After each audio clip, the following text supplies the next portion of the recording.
দেখো ঋষিকেশ, প্রথমত কথা যে কথা তোমাকে বলবো যে চীনে যে ফ্লুয়ের মতো যে ভাইরাস ছড়িয়েছে এবং তার জেরে চীনে মহামারীর আকার ধারণ করেছে, প্রচুর মানুষ তারা কিন্তু হাসপাতালে ভর্তি হচ্ছেন বা মৃত্যুর সংখ্যা বাড়ছে। তার সঙ্গে নতুন করে মাঙ্কি পক্সের একটি মিউটেটেড স্ট্রেন পাওয়া গেছে, যাকে ক্লেড এলবি বলা হচ্ছে। এবং মাঙ্কি পক্স কিন্তু ভয়ঙ্কর। মাঙ্কি পক্সে যারা আক্রান্ত হন তাদের মধ্যে মৃত্যুর ঘটনা ঘটে। এবং মাঙ্কি পক্সের যে ভাইরাস সেটা মূলত কঙ্গো থেকে ছড়িয়েছিল, বিশেষ করে তাদের মধ্যে পাওয়া গিয়েছিল যারা রিপাবলিক অফ কঙ্গোতে ভ্রমণ করেছেন এমন মানুষদের মধ্যে এই ভাইরাসের হদিশ পাওয়া যায়, আক্রান্ত হন অনেকে এবং তাদের থেকে আবার ছড়িয়ে পড়ার ঘটনা ঘটে।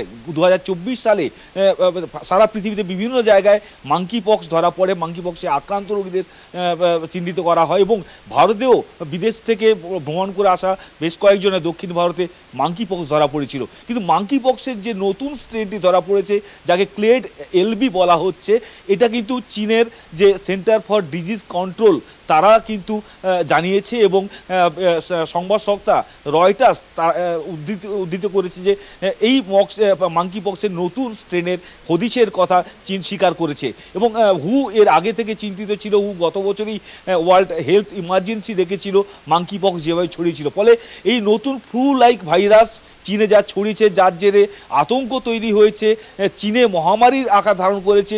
প্রচুর মানুষ তারা স্বাস্থ্য পরিষেবাও পেতে পারছেন না, এতটাই হাসপাতালে লম্বা লাইন পড়ছে বা ভর্তির সংখ্যা বাড়ছে। তার পাশাপাশি মাঙ্কি পক্স যেভাবে তার নতুন জিনগত পরিবর্তন ঘটিয়ে ক্লেড এলবি নামে যে স্ট্রেন হিসেবে তার হদিশ পাওয়া গেছে, তা কিন্তু কপালে ভাঁজ ফেলছে, চিন্তার কারণ হয়ে দাঁড়িয়েছে। তার কারণ এই মাঙ্কি পক্স এবং ফ্লু লাইক ভাইরাসের যদি সংমিশ্রণ ঘটে, তাহলে সেক্ষেত্রে সেটা কতটা বিপজ্জনক হতে পারে, কতটা তা সংক্রামক হতে পারে, তা নিয়ে কিন্তু গবেষণা করছেন বিজ্ঞানীরা।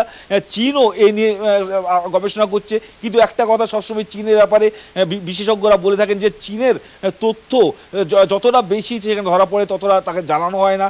করোনার ক্ষেত্রে সেই অভিজ্ঞতা সারা পৃথিবী রয়েছে এবং এক্ষেত্রে মাঙ্কি পক্সের হদিশের কথা স্বীকার করা হলেও তা কতটা ছড়িয়েছে, কতজন মানুষ আক্রান্ত, চীনে যারা আক্রান্ত তারা এবং নতুন যে স্ট্রেন ক্লেড এলবি, সেটা বাইরে থেকে আসা কোনো ব্যক্তি, মানে বাইরে কোনো বিদেশ থেকে ভ্রমণ করে আসা চীনা ব্যক্তির, তার ক্ষেত্রে ধরা পড়েছে, নাকি চীনে এই নতুন মিউটেশন ঘটেছে। ফলে সব মিলিয়ে আবার একটা লকডাউন কি হতে চলেছে এমন একটা আতঙ্ক তৈরি হচ্ছে। কারণ ফ্লু লাইক ভাইরাস এবং তার সঙ্গে মাঙ্কি পক্স, এটা দুটো মিলে চীনে যদি এই ধরনের ঘটনা ঘটে, সেক্ষেত্রে কিন্তু একটা অ্যালার্মিং সিচুয়েশন তৈরি হয়, সারা পৃথিবী অ্যালার্ট হয়ে যায়। এবং হু যেহেতু গত বছর তোমাকে যেটা বলছিলাম যে ওয়ার্ল্ড হেলথ ইমার্জেন্সি ঘোষণা করেছিল মাঙ্কি পক্সকে কেন্দ্র করে, এবং মাঙ্কি পক্সে যারা ভোগেন তারা পক্সের মতো ভোগেন, কিন্তু এতে পক্সের যে গুটি বেরোয় সেটা অনেক বেশি এবং রীতিমতো কাহিল অবস্থা তৈরি হয় রোগীদের মধ্যে। এবং যাদের মধ্যে কোনো রকম আগে থেকে রোগ থাকে, যা মারণ রোগের যদি কোনো বা যারা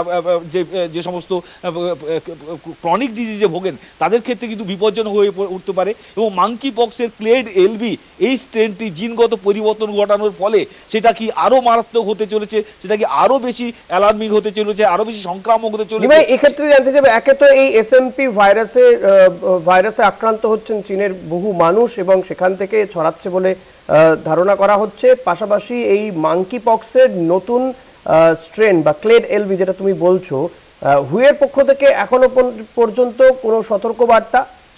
দেখো, হু অবশ্যই এই তথ্য চেয়ে পাঠিয়েছে, কিন্তু হু গত বছরই ওয়ার্ল্ড হেলথ ইমার্জেন্সি ঘোষণা করেছিল মাঙ্কি পক্সকে কেন্দ্র করে। কিন্তু মাঙ্কি পক্সের এই নতুন যে স্ট্রেন, যা জিনগত মিউটেশন ঘটিয়ে ক্লেড এলবি স্ট্রেন নামে যা ধরা পড়েছে, যা চীনের CDC centre for disease control তারা স্বীকার করেছে এবং তারা জানিয়েছে, তারপরে এই বিষয়টা নিয়ে কিন্তু অ্যালার্মিং। কারণ চীনের যে কোনো ভাইরাস যখনই ছড়ায়, সেটা কতটা ছড়াচ্ছে, কত মানুষ তাদের আক্রান্ত, চীন কিন্তু ঠিক রকম তার পরিসংখ্যান দেয় না, যা কিন্তু করোনার ক্ষেত্রে না পাওয়ার ফলে সারা পৃথিবীকে ভুগতে হয়েছিল।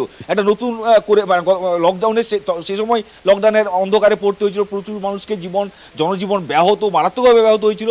আবার যদি নতুন করে লকডাউন হয়, এখনো কি আবার সেরকম কোনো পরিস্থিতি আসছে যে আবার নতুন করে একটা আতঙ্কের পরিবেশ সৃষ্টি করা বা একটা লকডাউনকে আবারও তেমন কোনো দিকে কি নিয়ে যাচ্ছে এই যে একের পর এক ভাইরাস বা এই মাঙ্কি পক্সের যে নতুন ক্লেড সন্ধান পাওয়া এই বিষয়গুলোতে? দেখো ঋষিকেশ, চীনে কোনো ভাইরাস ছড়ালে চীনের জনসংখ্যা প্রচুর বেশি, চীনে যাতায়াত রয়েছে সারা পৃথিবীর মানুষের, ফলে তার দ্রুত প্যান্ডেমিক হওয়ার একটা আশঙ্কা থাকে। এবং চীনে এই ধরনের ভাইরাস ছড়ালে সেক্ষেত্রে এরা সিঁদুরে মেঘ দেখতে শুরু করেন বিজ্ঞানীরা বা বিশেষজ্ঞরা। ফলে monkey pox clade LB strain, সেটা নিয়েও কিন্তু একটা সিঁদুরে মেঘ দেখছেন। ফলে এখানেও অনেকে হয়তো আশঙ্কা করছেন আবার কি তাহলে নতুন লকডাউন, আবার নতুন ইমার্জেন্সি জারি হওয়া, এই সম্ভাবনার কথা কিন্তু কেউ উড়িয়ে দিচ্ছেন না, আশঙ্কা প্রকাশ করছেন অনেকেই।